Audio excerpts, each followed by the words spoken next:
Hello, my name is Christina Mannion. I'm one of the immunisation nurses. Oh, I've lost my slide. I'm one of the immunisation nurses who deliver the childhood immunisations in all the schools in Enfield and Barnet. So Vaccination UK work very closely with the NHS and Public Health England. So we're due to come into your school very soon to deliver the Year 8 HPV vaccinations. And we offer this vaccination to all Year 8 students. So the learning outcomes for this quick presentation is just to learn more about what the HPV vaccination is and just to learn more about what you can expect on the day of the vaccination. So what is HPV? Okay, HPV stands for the human papillomavirus. We call it HPV for short because the human papillomavirus can be a bit of a mouthful.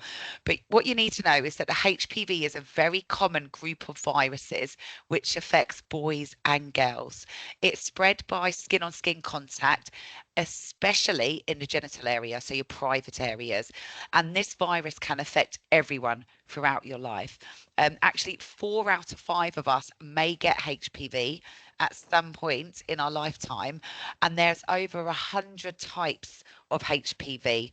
So the vaccination that we give, it protects you from being infected by the HPV virus. What happens is HPV, when you do get the virus, it increases the risk of developing cancers. Okay, cancers such as cervical cancer, some mouth and throat cancers, some cancers of the anus and penis, and it also protects against genital warts as well. If somebody does have HPV, the majority of cases, there will be no symptoms and the infection will clear on its own and leave the body naturally. But you will, and you'll never know that you've had it. But in some cases, unfortunately, when the HPV does not leave the body naturally, this is when then it can lead on to genital warts and cancers. So females, so all the girls in the room, so at the age of 25, we are invited along to something called a cervical screening test. Some of you may know of it as a smear test. Okay. And this helps detect if any of these viruses have taken place. Okay. But unfortunately, there is no test for any males, so no test for any boys to detect if there is any signs of HPV. So I've included this slide in because what I've learned by doing many of the health promotions is that some of you may not be aware of where the cervix is actually located. And cervical cancer is the most common HPV related cancer. So as you can see in this image, where it's enlarged, that area of the cervix. So that's the cervix. So you're now clear of where these HPV viruses affect. Okay, so cervical cancer is a cancer that's found anywhere in the cervix. Okay, so that's from the opening to the wound from the vagina. And it's most common in people, ladies between the age of 30 and 35. But it can happen at any age. Okay. Anyone with a cervix can get cervical cancer. Okay. In females in the UK, cervical cancer is the 14th most common cancer, with approximately over 3,300 new cases diagnosed every year. But what I want you to look on this slide is that you can see that the HPV is not just related to the cervix. It's not just related to private areas. It also is related. You can get HPV related cancers in the mouth and upper throat area as well, and the tongue and the tonsils. So that upper body. So it's very important that you are aware that the HPV can affect all parts of your body. Okay. So how common is HPV? I think I've already mentioned this, but HPV is very common. Okay, it's 4 out of 5 people will be infected with HPV over their lifetime. So if you just look at 4 of your friends around sitting with you, so 5 of you in a room, 4 out of the 5 of you will get HPV in your lifetime. Most people who become infected with HPV do not know they have it, as it doesn't usually cause any symptoms. And most HPV infections, so probably about 9 out of 10, can go away on themselves within 2 years.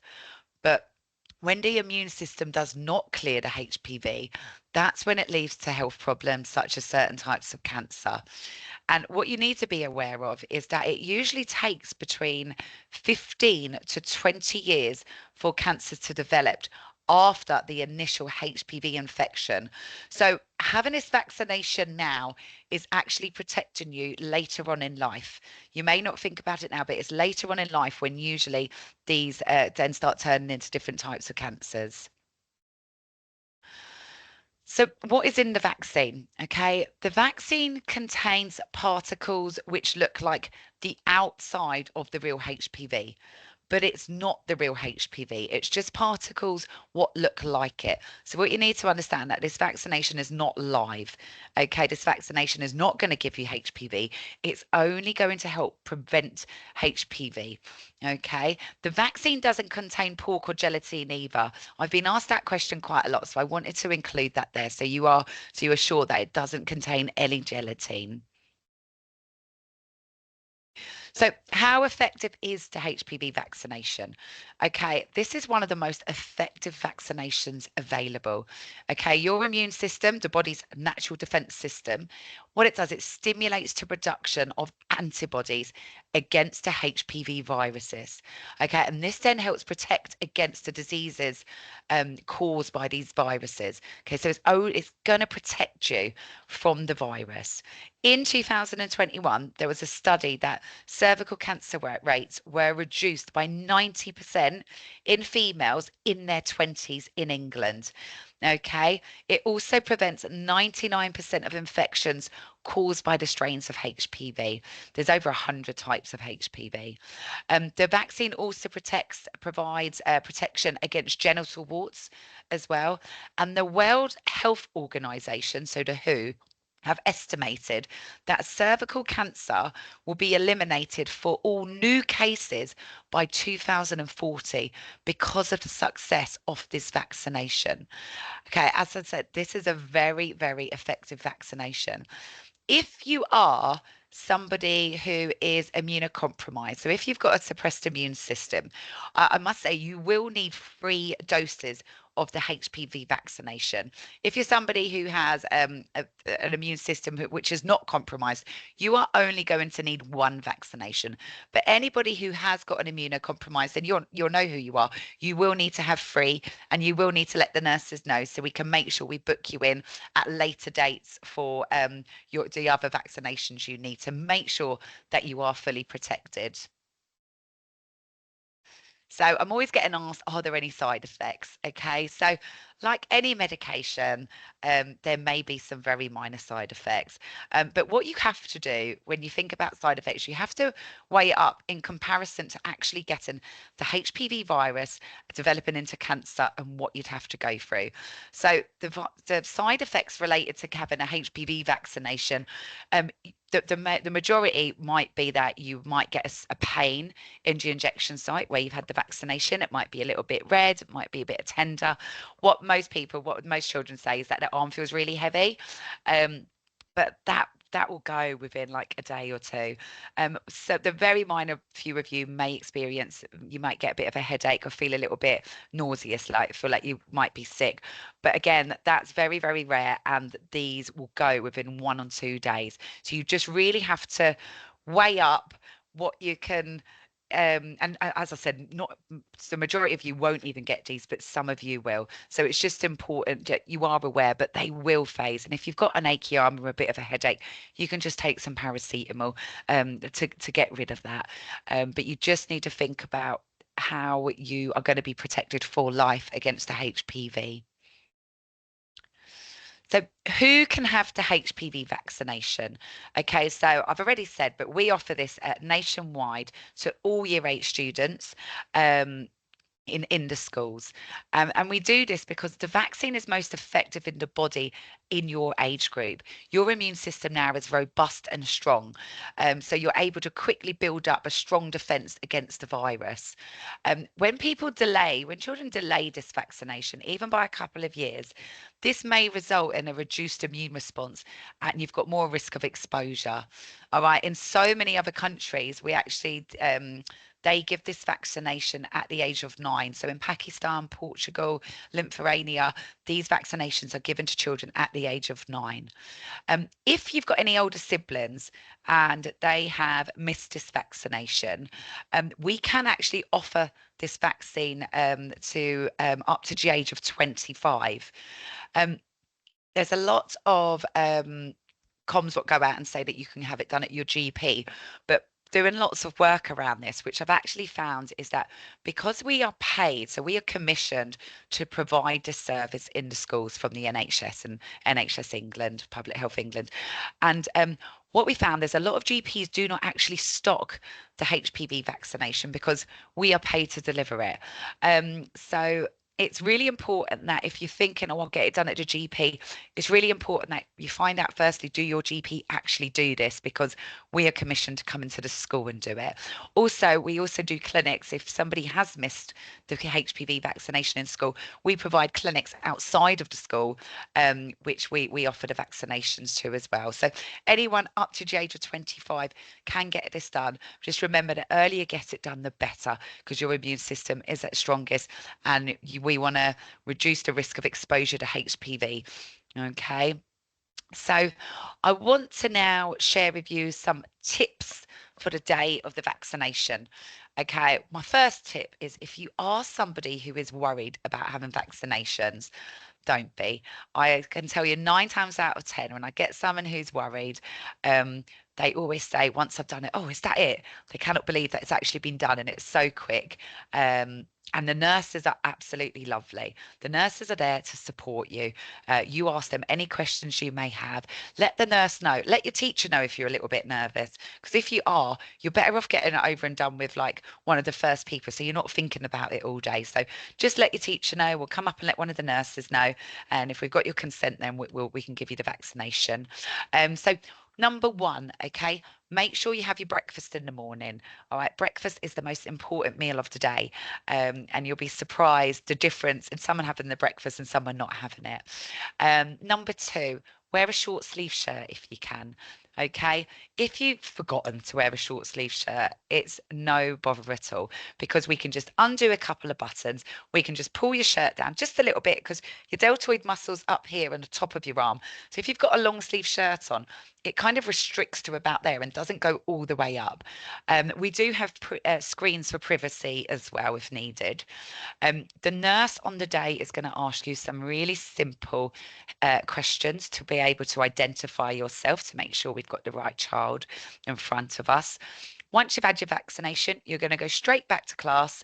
And as I said, if you're nervous, do not worry. Like, all of us had vaccinations as a baby. What you need to remember, the size needle what we use on 8-week-old babies is the exact same size needles as what we use on us as adults and as teenagers. It's very, very, very small, and it's just like a little pinprick, which is over before you can count to one. So consent, okay? We cannot give your injection without receiving the consent form back.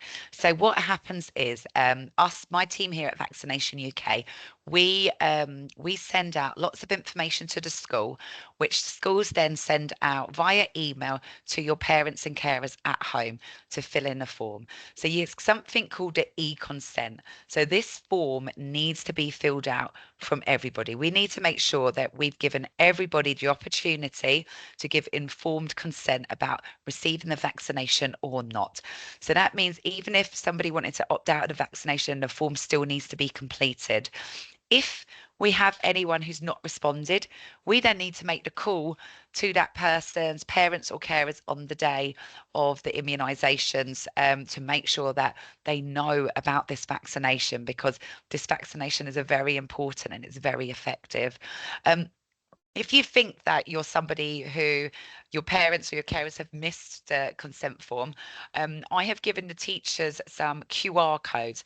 This QR code will, when you bring it home, if you scan it on your phone, it goes straight through to the e-consent. On here as well is another QR code, which is something for your parents or your carers to watch. And this is a webinar which was done with lots of other parents across Enfield and Barnet and Haringey. And it was a chance for questions and answers to be given and a talk about the HPV so everybody can understand. And I would definitely, if your parents doesn't really understand what this vaccination is, I would strongly encourage you to let them know that there's something available for them to go and watch.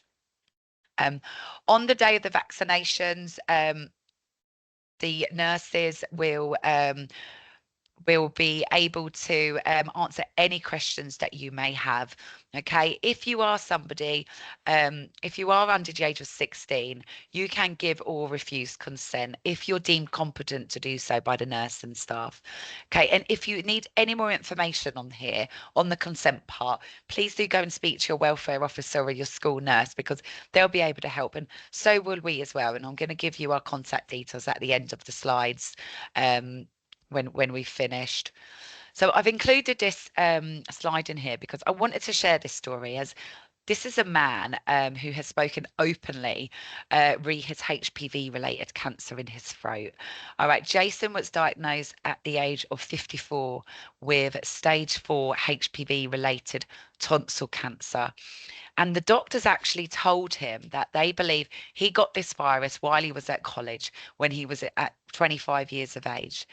Um, as I said in my slides, HPV is a virus that comes with no symptoms, and it usually takes 15 to 20 years for cancer to develop after the initial HPV infection.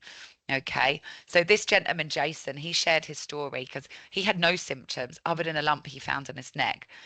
He also shared that before being diagnosed with HPV, he had never heard of HPV before, and he shares. I'll share his link so you can look into this more because it really is. It's great that he's been able to share his story so he can help save lives and make people more aware. It's creating awareness. I also found this other lady. So Penny Simmons, she also shared her story. She's 39 years of age. She's got 3 children. And Penny was diagnosed with cervical cancer after having a routine smear test. So that's a cervical screening examination. She was completely shocked when the results of her routine smear test revealed abnormal cells and the presence of HPV. Because Penny, as well, she didn't know a huge amount about cervical cancer. And she actually believed that cervical cancer and HPV only really affected promiscuous women who are sexually active. It's not something that Penny, she's a good Jewish girl who's been married since she was 22. She didn't think she'd had to worry about anything like that. But Penny had to have a hysterectomy to remove the cancer. And she is now working extremely hard to raise awareness of HPV and cervical screening tests of how important they are. Many girls have misconceptions in what a smear test is. So the smear test, as I said, is the cervical screening. It's a cervical screening checks, which checks the health of your cervix, and it helps find any abnormal changes before they turn into cancer.